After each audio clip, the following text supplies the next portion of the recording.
नमस्कार, मी कृष्णा वरपे. थोडक्यातमध्ये आपल्या सगळ्यांचं स्वागत. आज आपण आहोत रायगड लोकसभा मतदारसंघामध्ये आणि आपल्यासोबत आहेत रायगडचे खासदार सुनील तटकरे. सर, आपलं थोडक्यातमध्ये स्वागत. तुम्ही जो अजितदादांसोबत निर्णय घेतला, मला वाटतं की त्या मुद्द्यानं या इंटरव्ह्यूची सुरुवात करायला हवी की रायगडची जनता तुमच्या ह्या घेतलेल्या निर्णयासोबत आहे का, आणि असेल तर का? रायगडची जनता मी घेतलेल्या निर्णयाच्या सोबत 100% त्या ठिकाणी आहे. याचं कारण की गेले 40 वर्ष 23 मेला माझ्या राजकीय जीवनाची 40 वर्ष होतील. या 40 वर्षामध्ये ज्या समर्पित भावनेने मी रायगडकरांच्या चरणी सेवा अर्पित केली, ती विकासाच्या कामाच्या दृष्टिकोनातून असेल, व्यक्तिगत सुखादुःखामध्ये असेल, त्याचं पूर्णपणाचं मनामध्ये भावना असल्यामुळे रायगडच्या जनतेच्या मनामध्ये मी घेतलेल्या निर्णयाच्या दृष्टिकोनातून समाधान आहे, आनंद आहे. उलट या घेतलेल्या निर्णयाच्यामुळे रायगड प्रगतीपथावरती जाऊ शकेल असा विश्वास त्यांच्या मनामध्ये.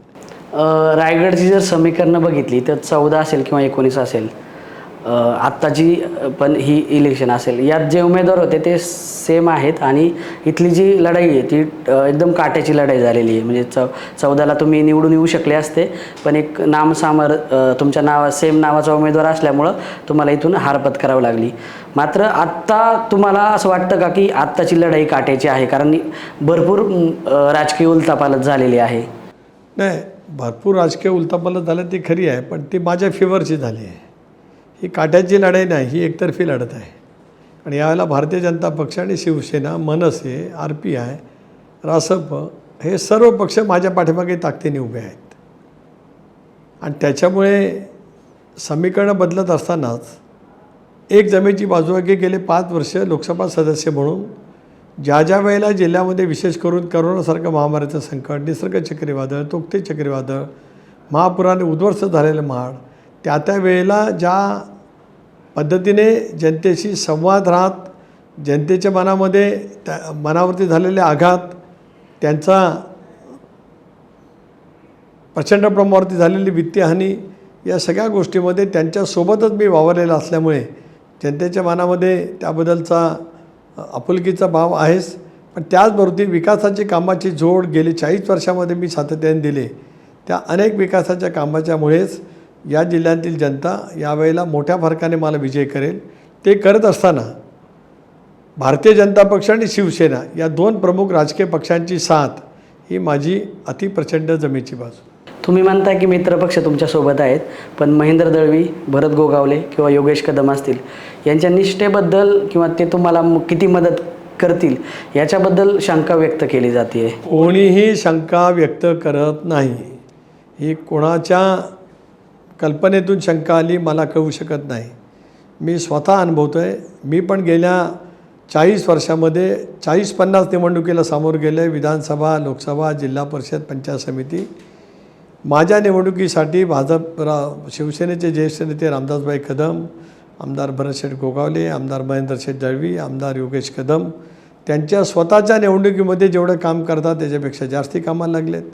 भारतीय जनता पक्षाचे नेते रवींद्र चव्हाण यांच्या माध्यमातून आमदार रविशेठ पाटील, दर्शित लता पाटील, डॉक्टर विनय नातू, केदार साठे ही सगळी फळी पूर्ण क्षमतेने आज माझ्या या निवडणुकीच्या दृष्टिकोनातून प्रचंड सक्रियतेने थेट मतदारांच्यापर्यंत संपर्क करते.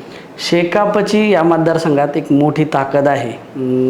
आता या घडीला शेकापचे नेते धैर्यशील पाटील भाजपसोबत गेले असले तरी शेकापनं दुसऱ्या बाजूला अनंत गीतेंना पाठिंबा जाहीर केला आहे.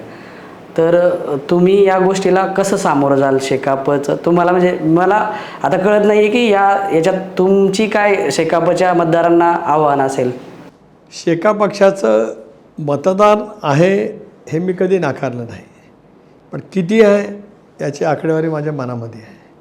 शेतकरी कामगार पक्षाचं या जिल्ह्यात पहिल्या प्रथमच 57 सालामध्ये शेतकरी कामगार पक्ष स्थापन झाला. त्यावेळेपासून या जिल्ह्यात पहिल्या प्रथमच शेतकरी कामगार पक्षाचा विधानसभेचा उमेदवार नाही.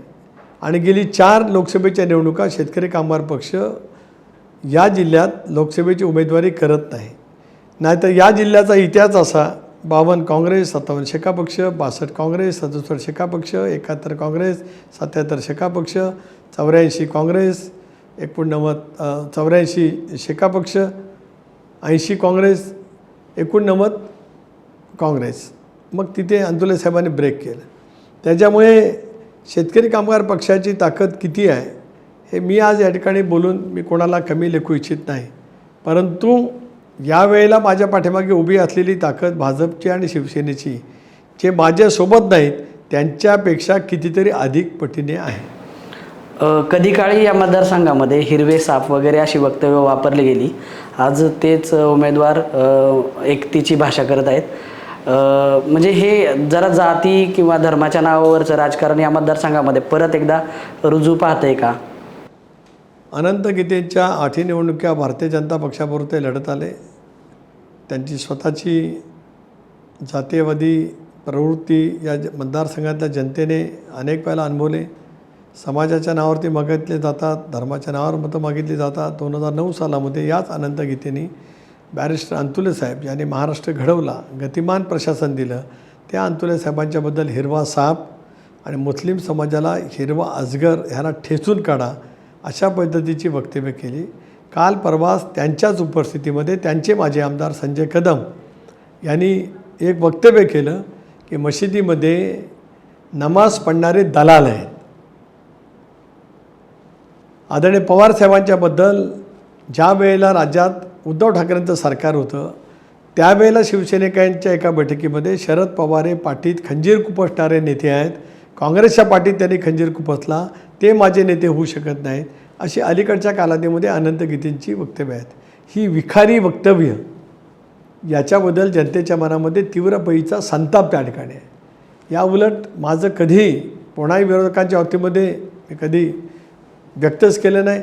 राजकीयदृष्ट्या टीका टिप्पणी करणं पण एक सिद्धांतावरती हा भाग मी त्या ठिकाणी केलेला आहे. त्याच्यामुळे आज अल्पसंख्याक समाजाला नक्की माहिती आहे. या उलट दुर्दैवी आहे की केवळ याच नावाखाली दोन समाजात धर्मात जाणीवपूर्वक अंतर निर्माण करण्याचा प्रयत्न निवडणूक जनतेसमोर ठेवून केला जातो आहे, तो अत्यंत चुकीचा आहे. तुम्ही आता भाजपसोबत आहात. मुस्लिम मतांवर याचा काही परिणाम होईल? या माझ्या जिल्ह्यातला अल्पसंख्याक मतदार माझ्या सेक्युलरिझमवरती त्यांचा विश्वास आहे आणि म्हणूनच या जिल्ह्यातील मतदारांचं लक्षणीय पाठिंबा माझ्या पाठीमागे 100% त्या ठिकाणी उभे राहील.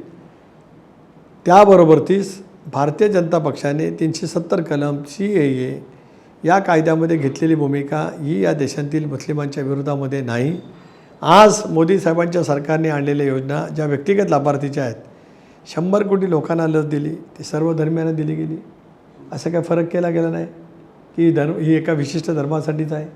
जलजीवनची पाण्याची योजना, हर घर नळ से जल, हे पाणी सर्व धर्मियांना दिलं जातं. त्याच्यात हिरवं लाल रक्त असं काय फरक नाही. आरोग्य कवच 5 लाख रुपयाचं केलं गेलं आहे, ते विशिष्ट समूहाला आहे, असं कुठं ते JRमध्ये आहे का? नमो नारी शक्ती अभियान, महिलांच्यासाठी क्रांतिकारी योजना आणली गेली, त्याच्यात विशिष्ट धर्माच्याच महिलांना प्राधान्य दिलं जाईल, असं कुठं काय आहे का? केवळ निवडणुकीच्या समोर नजरेसमोर ठेवत हे केलं जातं. राम मंदिर उभं राहिल्याचा देशवासियांना अभिमान आहेच, पण अयोध्येमध्ये बाबरी मशीदचं कामसुद्धा सुरू आहे. त्याच्यामुळे ज्या पद्धतीने ही टीका टिप्पणी केवळ निवडणुकीच्या माध्यमातून केली जाते आहे, ही समाजाच्या दृष्टिकोनातून अत्यंत गैरवाजवी आहे. माझं स्वच्छ मत आहे, निवडणुका येतील जातील, जय पराजय होत जाईल. समाजाचं स्वास्थ्य टिकवणं, सामाजिक सलोखा टिकवणं, या देशाची घटनेमध्ये प्रियमालमध्ये काय लिहिलेलं आहे? हा सर्व धर्मियांचा देश आहे. या देशाची एकात्मता, अखंडता, सार्वभौमत्व टिकवायचं असेल तर निवडणुकीच्यासाठी आयुष्यभर ज्या समाजाचा तुम्ही द्वेष केलात त्या समाजाच्याबद्दल आपल्याला काहीतरी वेगळं वाटतं आहे असा आभास निर्माण करण्याचा जो प्रयत्न करतात. मी सांगितलं ना की त्यांच्या सहकाऱ्यांनी ज्याला वक्तव्य केलं की नमाज पढणारे दलाल आहेत, संजय कदम ज्याला बोलले त्याला अनंत गीते बाजूला बसले होते. हिंमत होती तर त्यांनी त्यांचं वाक्य तरी त्यांना थांबवायला पाहतं किंवा माफी मागायला लावायला पावती किंवा हकालपट्टी करायला पावती. याचा अर्थ असा आहे की जे संजय कदम बोलले ते अनंत गीतेनं म्हणायचं आहे. आणि अल्पसंख्याक समाज जाणकार आहे, त्याला कळतं आहे. याच्यामध्ये ह्या मतदारसंघात कुणबी समाज एक महत्त्वाचा फॅक्टर आहे. आज असं चित्र उभं केलं जाते की हा समाज अनंत गीतेंच्या पाठीमागं उभा आहे असं चित्र निर्माण केलं जातं आहे. मग हा समाज 14 आणि 19ला पण होतात ना. 14 आणि 19ला पण हा समाज आहे का? असं नाहीच की आता 2024लाच समाज आला. बहुजन समाजाने मला लेकरू मानलं आहे. त्या बहुजन समाजाची सेवा जी मी काय केली त्या बहुजन समाजाला नक्की ज्ञात आहे. अनंत गीतेने समाजाच्या नावावरती मतं मागितली, पण कुणबी समाजयुती संघाचं मुंबईची इमारत 40 वर्षापूर्वी अंतुले साहेबांनी भूखंड दिला. कुणबी समाजयुती संघाचे सगळे पदाधिकारी सुनील तटकरेला भेटले, अजितदादांच्याकडे गेलो. महाराष्ट्राच्या इतिहासात पहिल्या प्रथम अर्थसंकल्पात एका विशिष्ट समाजासाठी 5 कोटी रुपये देण्याचा निर्णय क्रांतिकारी घेतला गेला. त्याच्यात माझा खारीचा वाटा होता. शिंदे साहेबांच्याकडे उदय सामंत गेले, त्यांनी 7 कोटी रुपये दिले. 12 कोटी रुपयाची वास्तू आज मुलुंडला उभी आहे. त्याच्यात एक कणभरसुद्धा अनंत गीतेचा हिस्सा नाही. त्याच्यामुळे 14लाही तो समाज होता, 19ला आहे, आत्ताही आहे. या उलट 14 आणि 19पेक्षा कुणबी समाज माझ्या पाठीमागे प्रचंड ताकदीने उभा आहे, दिसतो आहे, फिरतो आहे. निवडणुकीची जबाबदारी जणू काही त्यांनीच घेतलेली आहे. या पद्धतीने ते काम करत आहेत. आता सध्या जर बघितलं तर या मतदारसंघातले बरेचसे मुद्दे हे कोण कुठं गेलं, कोण कुणाच्या बाजूने गेलं याभोवती फिरतात. पण मला वाटतं की जनतेच्या दृष्टीने विकासाची कामं ही खूप महत्त्वाची आहेत. तुमच्यासाठी या मतदारसंघातली जी फ्युचर प्लॅन असेल, या मतदारसंघातील लोकांसाठी महत्त्वाची कामं असतील, अशी कोणती कामं आहेत की जी तुम्ही लोकांना सांगू शकता की हे मी तुमच्यासाठी करणार आहे म्हणून? माझा रोडमॅप तयार आहे. मी 5 वर्षामध्ये केलेलं काम आहेच.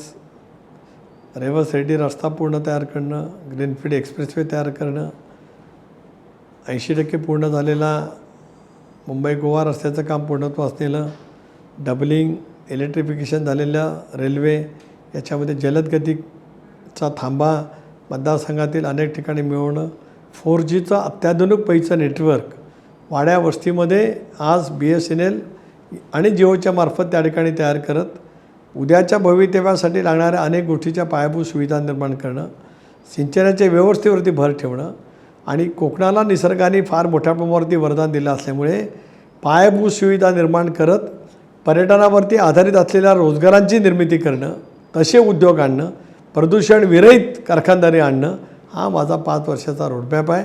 व्यक्तिगत लाभार्थीच्या योजना विशेष करून महिलांच्यासाठी ज्या आहेत भारत सरकारच्या, राज्य सरकारच्या, त्या राबवण्याच्यासाठी गेल्या 40 वर्षाच्या प्रशासनाचा अनुभवाचा उपयोग करत पुढची 5 वर्ष या मतदारसंघामध्ये ह्या पद्धतीने सेवा देणं हा माझा रोडमॅप आहे. सगळ्यात महत्त्वाचं या इंटरव्ह्यूच्या शेवटाला जात असताना तुमच्याकडं राष्ट्रवादी काँग्रेस पक्षाची प्रदेशाध्यक्षपदाची जबाबदारी आहे.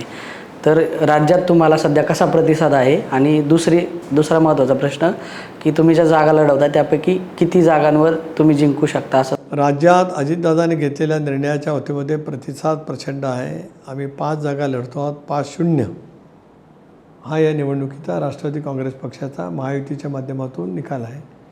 राज्यात महायुती 45+, राष्ट्रवादी लढवत असलेल्या जागा 5-0. तर हे होते सुनील तटकरे. त्यांनी आपल्याशी विविध मुद्द्यांवर चर्चा केली. तटकरे साहेब, तुम्हाला निवडणुकीसाठी खूप खूप शुभेच्छा. तुमच्या पक्षालाही खूप खूप शुभेच्छा. तुम्ही पाहत राहा थोडक्यात.